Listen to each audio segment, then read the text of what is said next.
Hey guys, welcome back to World Mechanics. Our mission here at the garage, guys, is to save you as much money as we can. That's why we make these absolutely free videos. Let's go ahead and start on it now.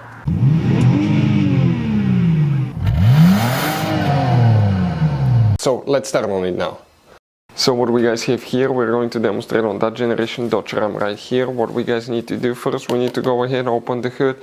And once you guys open the hood here on the driver's side, if we zoom in, you will find your car battery. In front of it you have that main fuse box. Press these two tabs at the same time, lift that cover, it will open, and on the inside you're going to find the main engine fuse box with a layout like this one here. Before we continue, let's explain quickly why it's always a good idea to test fuses and relays. Guys, it's very important to always test your fuses and relays. Why? Sometimes you may think you have a good fuse, guys. It's hard to tell. Look at those fuses, right? And sometimes, okay, you pull the fuse. Okay, I'm going to get the fuse puller and I'm going to remove one fuse. I want to show you on that 20 amp fuse. Sometimes it's very unclear if that fuse is burned or not. You may not clearly see it. So always, guys, test them, because if you don't test the fuse, you assume it's good.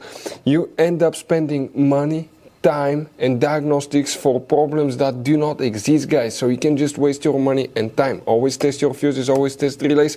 We will put links in the description of the video below where you can find, guys, a video for testing a fuse and testing a relay that will explain everything that you need to do.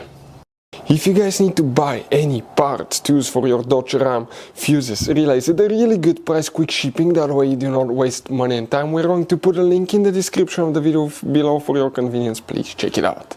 So here, guys, okay, we need to check multiple fuses, relays. Please, guys, make sure to stay until the end. We want to give you one good advice, that way you don't end up being stuck in the middle of nowhere like it happened to us, guys. So here we're going to, okay, check now fuse number 2, and some of those fuses are for engine starter, ignition switch, engine control module, engine computers, guys. Okay, multiple things that can cause it not to crank, not to start. We need to check fuse 21, 22, 64, 63, 57, 72, 77, 78.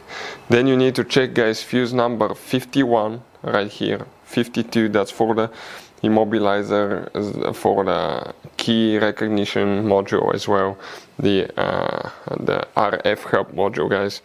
Then another thing, guys, okay, that can cause it, you need to check some relays as well for engine starter, ignition switch. We are talking about relay number 5 for powertrain control module. You need to check relay 6, relay 7 for the engine starter right here, relay 8, relay 12, 14 and 15. Now, guys, also you need to check a few other things here under the hood. Now, on the car battery, on the positive battery cable, you're going to have hidden fuses. You may have 2 different kinds, most of them will have that one, and you have up to 3 fuses. Now here, that mega fuse, if it's blown, the truck may not start as well, guys, that you may need to check.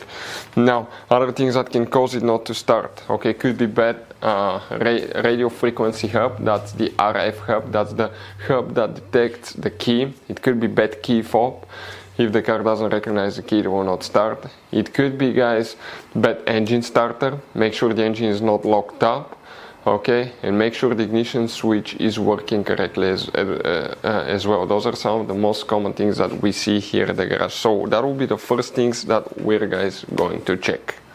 So, guys, you have all kinds of different fuses and relays. Some of those are very specific, they're hard to find, especially if you're in a small town or in the middle of nowhere. One time we needed a replacement, we couldn't find one, and we were stuck in the middle of nowhere for a few days until we got a shipment on the internet, guys. So keep some spares in your glove box for a peace of mind. Hopefully, guys, the video will be helpful. Thank you for watching.